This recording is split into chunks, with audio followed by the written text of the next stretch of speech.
The author of the letter to the Hebrews remains shrouded in mystery. Over the years, several theories have been proposed, but each contains significant problems. Despite their uncertainty, scholars accept the book's theological significance. The letter's deep engagement with Hebrew customs and the Old Testament underscores its context within early Jewish Christianity.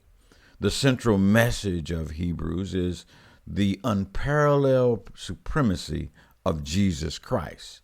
It emphasizes that Jesus surpasses all other angels and offers a better hope, a better covenant, a better sacrifice than the Mosaic law and the old sacrificial system could provide.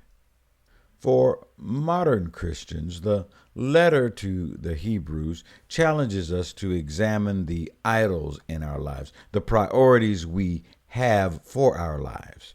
Early Christians were under pressure from the political system, traditions, religious views, and societal norms. It was easy to fall back into traditional religious practices. It was, in fact, easier for them to fall back into traditional religious practices than to stand for this new Christian belief, which at this time was really a cult.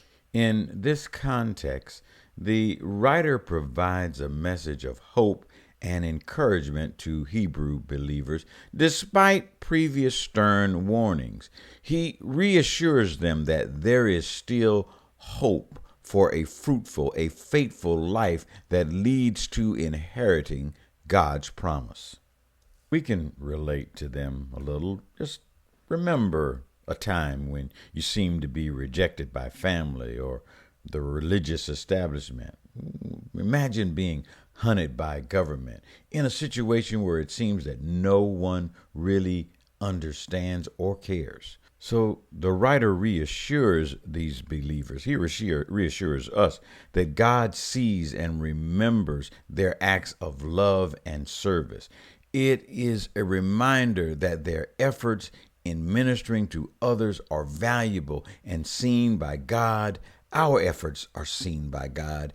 And even in our darkest hour, when we are struggling in our faith, God still gives us hope. The author emphasizes that they must persevere in their faith and achieve the full assurance of hope, a deep, unwavering confidence in God's promises. Sometimes when we feel dejected or depressed, our energy wanes, and the author knows this, and so he warns them against becoming lazy or complacent in their faith. Instead, he encourages them to follow the example of faithful individuals who have patiently trusted in God and received his promises. This is a call to have an active faith and continuously grow in and along our spiritual journey. That applies to them and to us. This letter focuses on a largely Jewish audience, and so it draws on the history of Israel to underline his point. We are reminded here that the first generation of Israelites did not inherit the promised land because they were disobedient and lacked perseverance. This is a historical lesson that serves as a warning to the Hebrew believers then and to us now. This audience would certainly be familiar with Abraham, and so the writer reminds them of the promises God made and Abraham's obedience and perseverance, underscoring that God's oath is the ultimate assurance of his promises, as he swore by himself, the highest authority. When he refers to two unchanging things, the author is talking about God's promise and his oath.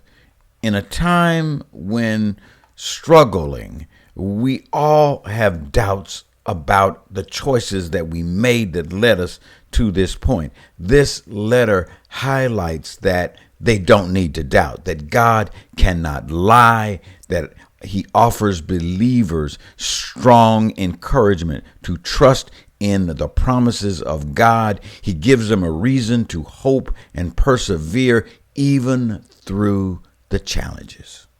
This writer talks about hope because this hope is described as an anchor for our soul, providing us stability and assurance. Just think, where would we be without hope? Spiraling into depression. Jesus, our high priest, has entered the heavenly sanctum on our behalf, guaranteeing us access to God and giving us the ultimate hope. For modern Christians, this lesson emphasizes God's unchangeable nature and absolute reliability.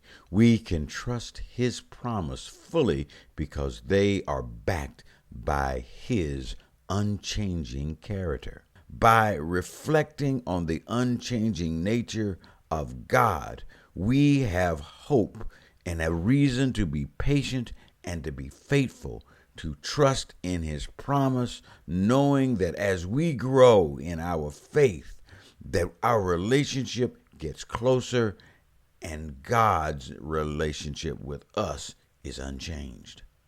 That's the lesson for this week. Have a great week. Bye.